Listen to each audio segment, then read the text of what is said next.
Hi everyone, what's up? Joshua here from Alternative Brewing. Today we get to check out the Nanofoamer milk frother from Subminimal. This is a handheld milk frother that uses some much welcomed improvements to the design of a handheld frother that really lifts the quality of the foamed milk you're able to create, with the aim to have the frothed milk incomparable in the quality and the time that it took to create it to if you'd have actually used a steam one from a home espresso machine. So it will work on all types of milks, which you'll see in just a bit, but it won't heat your milk up. Luckily, Subminimal do have a great lineup of products that really do go hand in hand with the Nanofoamer for what I would happily say is a great package for simple and effective milk frothing, whether you're at home and especially traveling, to conveniently enjoy a great textured flat white, cappuccino, latte, or any other foamy beverage, hot or cold. So do check out Subminimal's products in this link up above. With that, let's dive in now and check out the Nanofoamer milk frother. So as accessories to the Nanofoamer, you get two clip-on Nano Screens that attach to the impeller at the tip. And depending on if you use one or none, you'll be able to achieve three very distinct levels of froth quite easily for fine, super fine, or dry froth. And it's good to experiment on what you find most enjoyable to drink, but you could simplify things and say that they make a flat white, latte, and a cappuccino style of froth. What I particularly enjoy about the Nanofoamer is the heavy duty feel with a solid impeller and the robust drive shaft that's very reliable and won't bend at all through use. And when not in use, it's either protected by its own carry case, which is great for traveling with, and it also comes with a stick-on wall mount for hanging up in the kitchen or your caravan.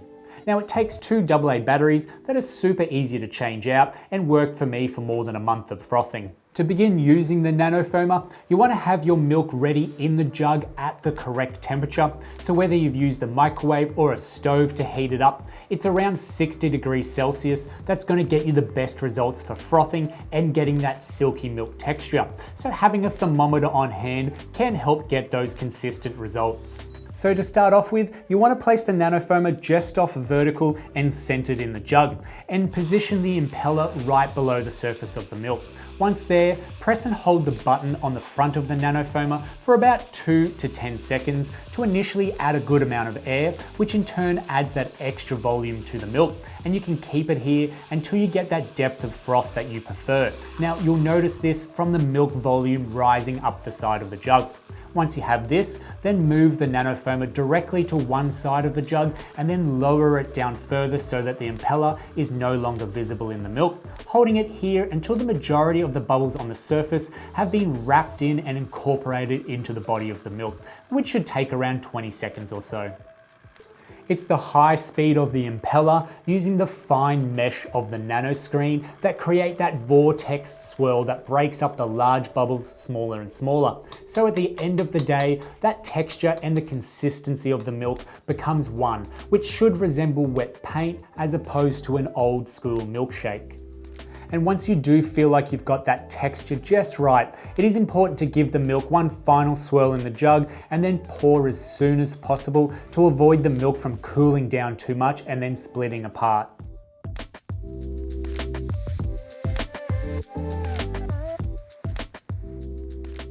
And the final product, placed side by side to a coffee made from an actual espresso machine, it really could be anyone's guess.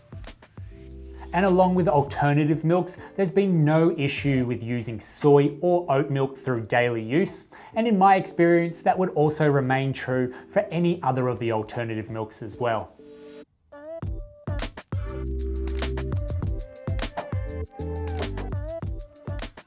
And cleaning the Nanofoamer is super quick thanks to the fact it is designed to be waterproof. So a quick rinse in some water or under the tap will remove any milk from building up on the impeller or around the shaft. Then dry it and hang it up for next time.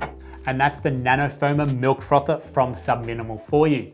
Now this paired with an espresso-like brewer, such as a manual lever espresso maker, a stovetop mocha pot, or even an AeroPress, is going to make some incredible coffees. It's almost worthwhile not buying an espresso machine for it.